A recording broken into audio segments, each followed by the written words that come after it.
Welcome, wargamers. Today we're going to be diving into the battlefield itself with Marcher Empires at War by Golden Dragon Games. Specifically, this video is going to be an in-depth look at what Marcher plays like, going through the various core mechanics of the game to give you a sense of what playing in this awesome alternate history setting could be like on your tabletop. Now, obviously this video is in support of Marcher. The guys at Golden Dragon Games were kind enough to send me some models so I could paint up and do these reports for them.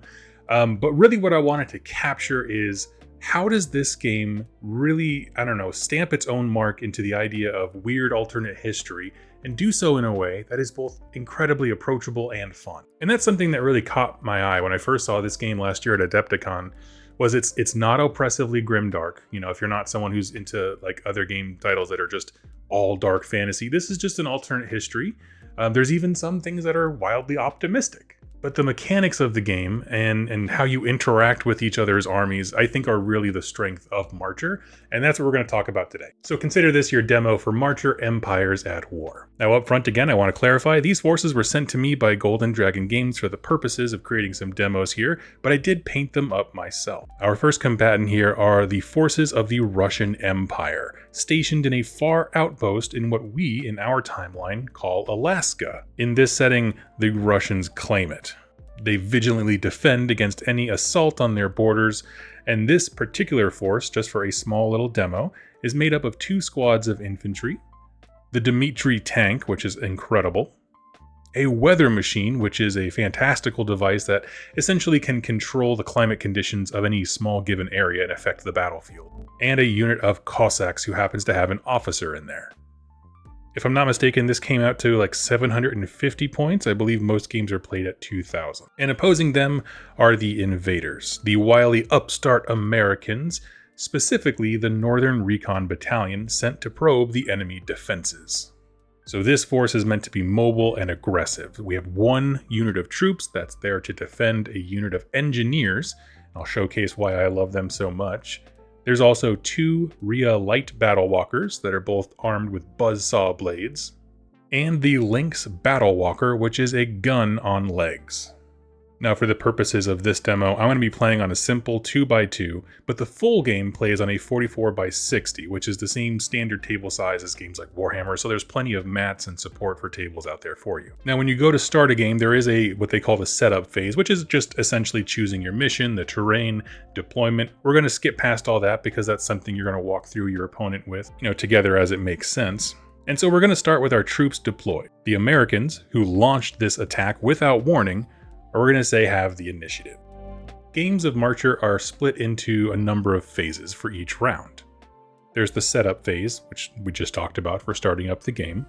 There's the command phase, where this is where a lot of special effects trigger, special abilities that units have make trigger in the command phase, but also it's where your officers give orders to the various units around them. Next is the action phase, which is the bulk of a turn. One player will activate a single unit, activate with them, do the actions that they're allowed to do, which we'll cover in a second. And then when that unit is completed, the opponent then activates 1 unit and activates things. So it almost functions like a skirmish game, but on a full war scale. And lastly is the scoring phase, just when you go through the missions and tally up who is in control of what and assign victory points for that round. So we'll kick it off at command phase round 1. This is, as I said, where your officers leading your army give their orders, and platoons sometimes have special abilities that trigger at this point. Now in Marcher, officers are distinct models, but they attach to a unit just like an extra guy. And these officers can issue orders to any unit in their platoon. Now understanding platoons is going to require a different video talking about list building. That's in the works, I promise, but for right now they can just pick a unit that they're associated with and give them an order. When you pick a unit for that, they gain the ordered status, and what this means is when that unit goes to activate, they get an additional action. Normally you have 2, this would give you an additional one. So in this case, my rear echelon officer in the infantry squad will give an order to his squad, giving them +1 action this round. Once the player with initiative has done all of their command phase things, assigning orders, using abilities, then the opposing player does the same thing. I found this particular phase to go by pretty quick because you'll know if you want to use something or not, and it's just usually a matter of assigning an order to a various unit. When both players have completed all of their command phase stuff, we move into the action phase. And I'm just going to play this first turn a little bit to walk through some of the core functions of this game. But when you pick a unit to activate, they get to make 2 actions. And there are 3 different kinds of basic actions in the game. There's standard, difficult, and free. So when you go to activate a guy, you can make 2 standard actions, or you can expend 2 standard actions to do a difficult action. These usually represent things that are more complex. Standard actions are like move and shoot. Difficult things are like reloading an artillery battery or something, much more time and focus intensive. Now it's important to note that no actions can be used more than once unless it's a free action, which is the 3rd kind. Free actions are exactly what they sound like. You just get to do it just for showing up, and it's allowed to break the maximum, number of times you can use an action. And so I'd like to demonstrate this in action with my engineer. So they're going to activate, and they're going to use the move standard action. To move in this game, simply move the leader model of a unit a number of inches equal to their movement stat, and then place all of the troops in the unit around them in coherency. In this case, they have a speed of 6. So pretty easy, but I want to be even closer to that objective, and so I'm going to use dash. It's another move type action, but you can only go as far as half your movement value. So it's kind of a way to get a run difficult action. You just use 2 of yours. And I get to move another 3 inches. Now, rather than having a standard list of actions that everybody can pull from, the actions that a given unit has available to them are actually listed on their stat card. You'll see right there what actions are standard for that unit, what are difficult for that unit, what kind of reactions they can make, which we'll cover later, as well as any other things you need to know about them interacting. And so here is where I'm going to show you where things really stood out to me, in particular at Adepticon. When you're list building, you can assign points and ways to construct your list to gain what are called intel and supply points. These are essentially army-wide resources that you can use to do all kinds of cool various effects. The core rule book has a whole bunch of intel effects you can do, as well as supply things. I'm going to keep it very simple and use the one that I thought was the coolest. See, engineers get a free action called build. And so I'm going to use that free action to build a sandbag wall. It's going to cost me 2 supply points, which I spend. And this allows me to place a 5x1 template for my sandbag wall within 3 inches of my leader. And this is going to be a way to provide cover for my upcoming infantry who are going to give the fire support needed for this engineer squad. I've created cover. We're changing the battlefield as we go, which is what I thought was the coolest thing ever. You essentially can move up, deploy cover for your troops to come up with, and you give them, cover in this game is both a penalty to hit and wound. So it's quite effective. This completes the engineer's turn, and they cannot activate again this round.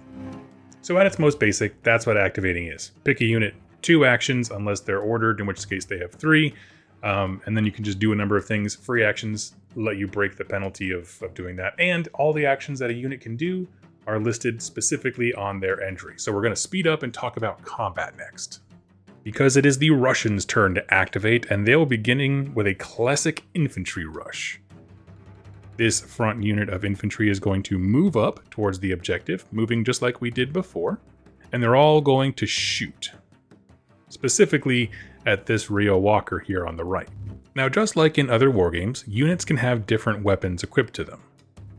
And this is stuff like usually the squad has 1 main weapon, and there might be like 1 or 2 special weapons that they can take. But they have different profiles, and you can batch roll weapons of the same type together. So this infantry squad contains 9 energy rifles. We're going to start with that. Here's the stat line for you. They are 1 hit each, which means we're going to throw 1 d10 into the pool for each shot being fired.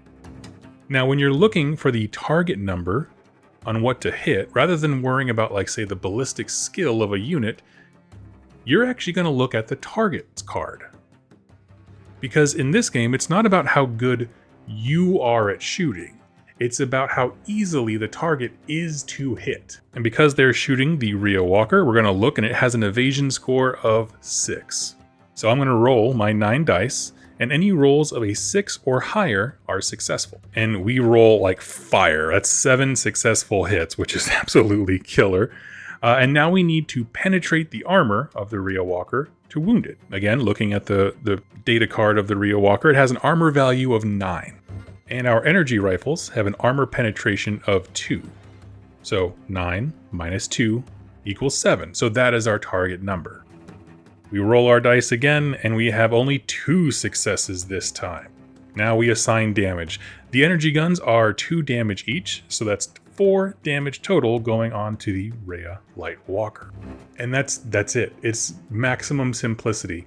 Pick a weapon profile. Everyone who has that weapon, roll to hit, roll to wound, and then just apply damage.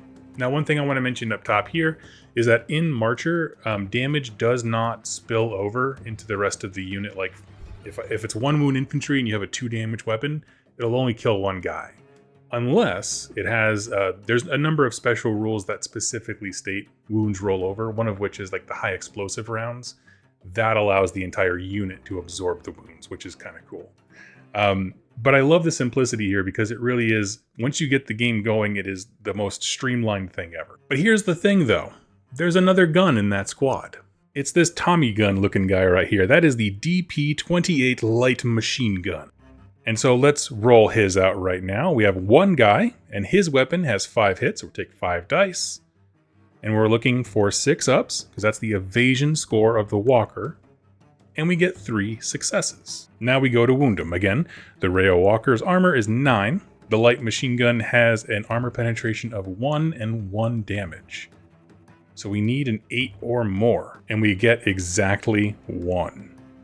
That's 1 damage on the walker, and he has 1 out of his 6 wounds remaining. So he's still alive, but he is having a rough day.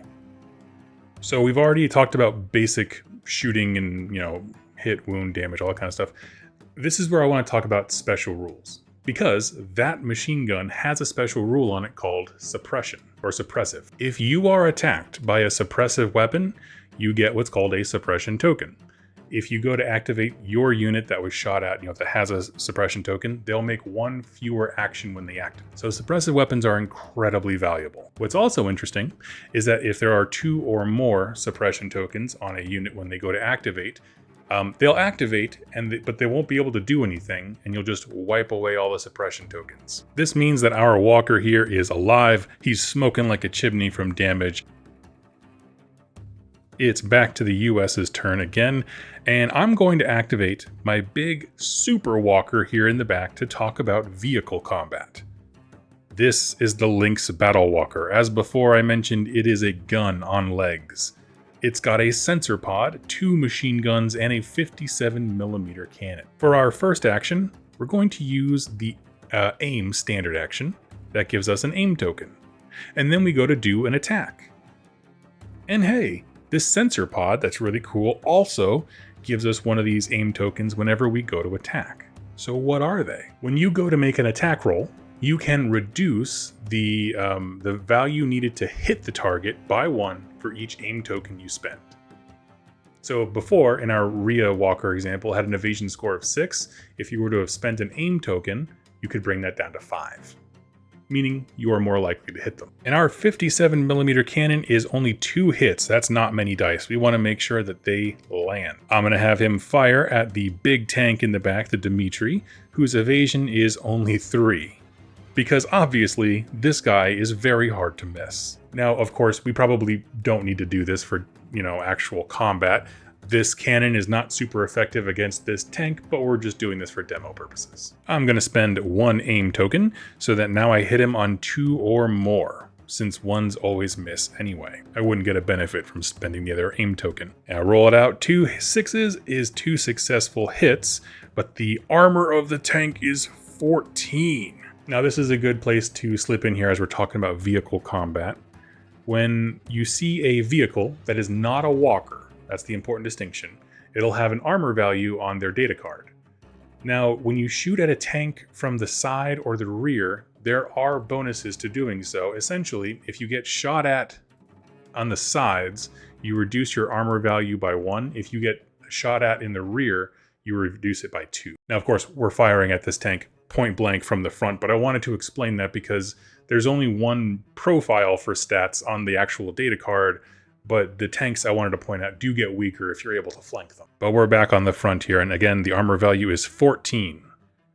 The armor penetration of this gun, the 57mm, is only 4. This is more of an anti-infantry gun, but this means we are looking for 10s. Yikes! And using the power of editing, I was able to roll a 10 specifically for this demo video. That'll wound our Dimitri tank, and it does an astonishing 6 damage to it.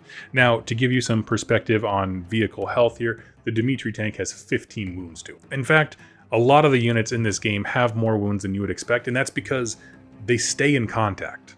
It's a brutal game, but they do stay in contact. Like, nothing just evaporates, I guess, before turn 1 is kind of what I'm saying. Now, I mentioned here that cannon is not particularly good against the Dimitri tank. There's better anti-vehicle stuff within the United States, roster.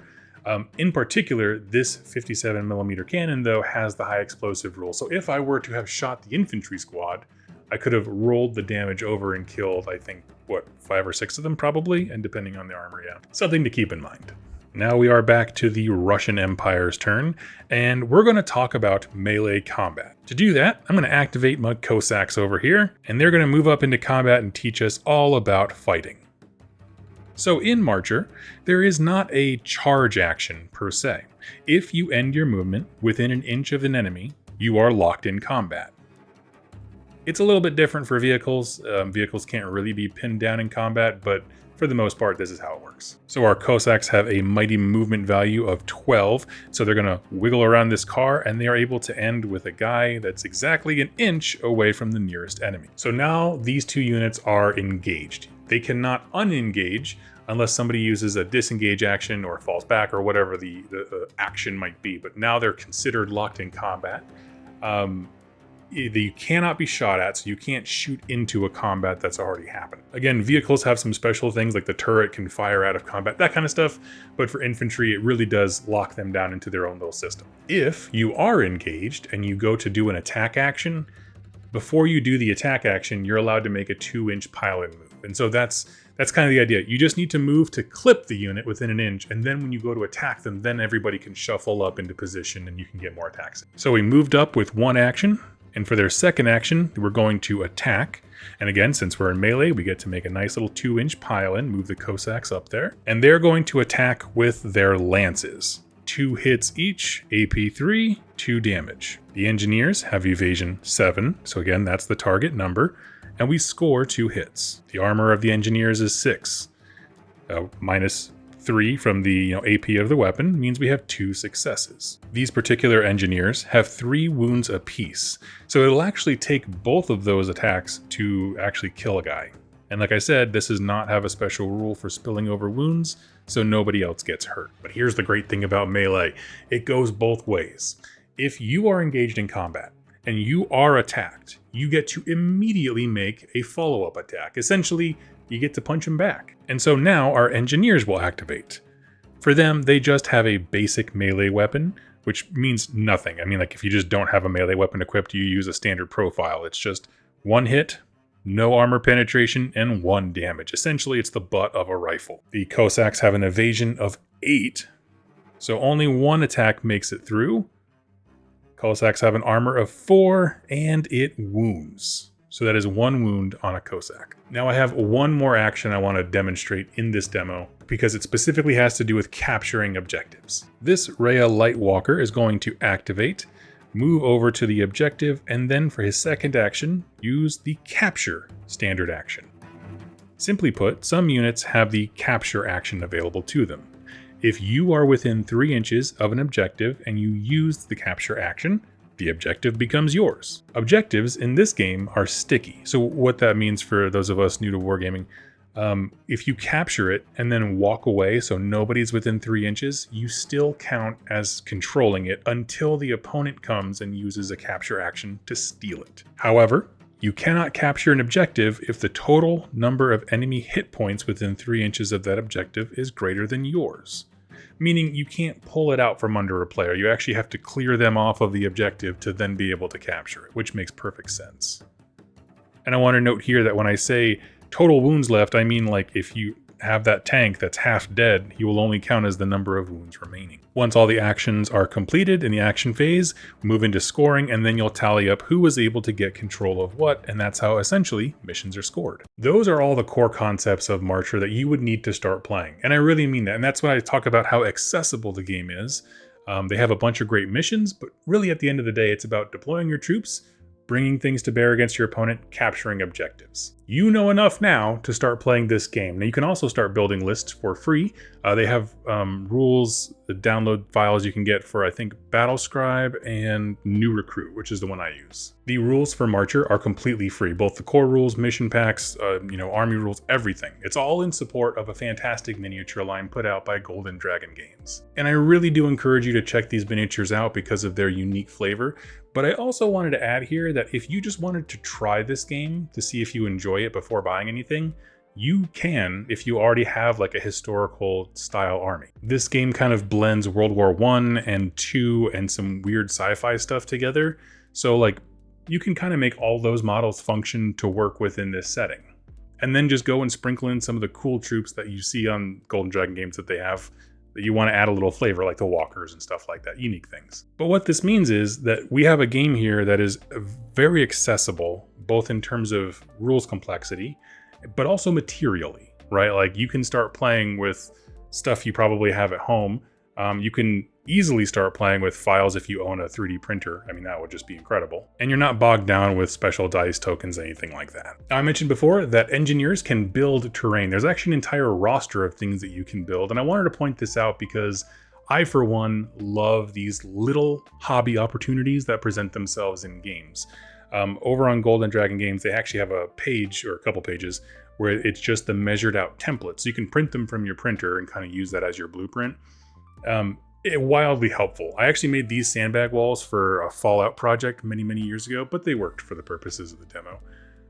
But that is an opportunity where you can make really cool supply cases or weapon stashes, things like that. There's a wide array of cool abilities and weapons and ways to like order your troops around to do unique things on the battlefield. You have air troopers coming in, there's flyers, there's underground boring ships, all kinds of weird stuff in this setting. And the last point I want to hit on, because this is a demo where I'm trying to pitch the game to you, I'll say this. If you're a history nut, there are few games that have put as much work into creating a believable alternate history that is both fascinating and well-grounded than Golden Dragon Games has.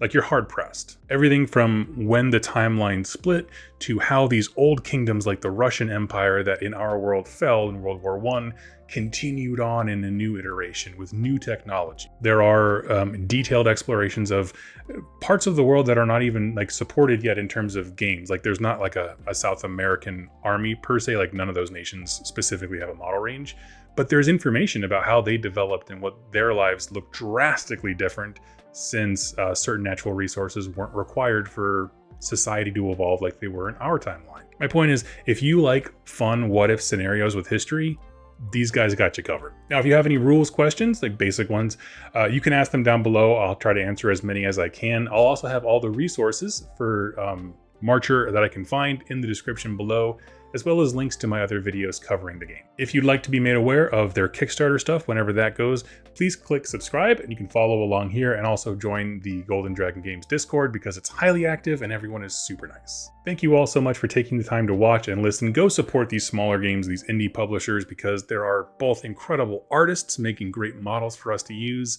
and also game designers for us to put those into a tangible experience to enjoy. So go check those out. Thank you, and I'll catch you next time. Happy wargaming.